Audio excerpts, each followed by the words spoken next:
और एक लोटा पानी के आधार भोली बिटिया, एक लोटा पानी के आधार भोली बिटिया। देखिए माई के गोदी का सिंगार भोली बिटिया, माई के गोदी का सिंगार भोली बिटिया। एक लोटा पानी का आधार भोली बिटिया, एक लोटा पानी का आधार भोली बिटिया।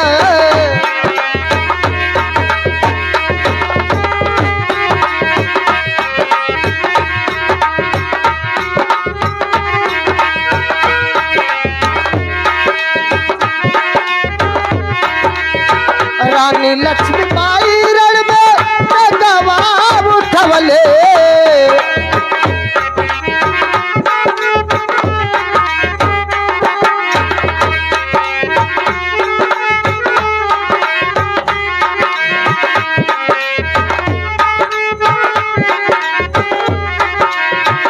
एक लोटा पानी कई धार होली बिटिया, एक लोटा पानी कई धार।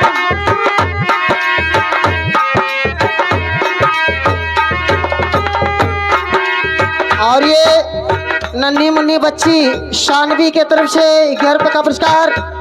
बच्ची को चुमा प्यार आशीर्वाद, बच्ची जहाँ भी रहे रंग में सदा खुशहाल रहे, सबसे यही कामना है।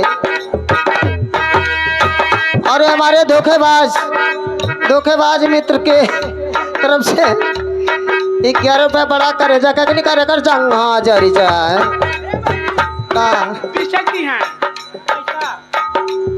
हम तो सोचने कही ऐसी कुल हो शुरू हो गए।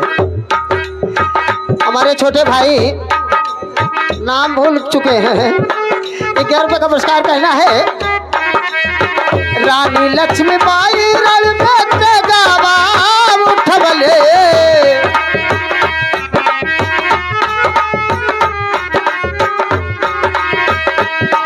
हे रानी लक्ष्मीबाई रण में गवाब उठवले, रानी लक्ष्मीबाई रण में गवाब उठवले।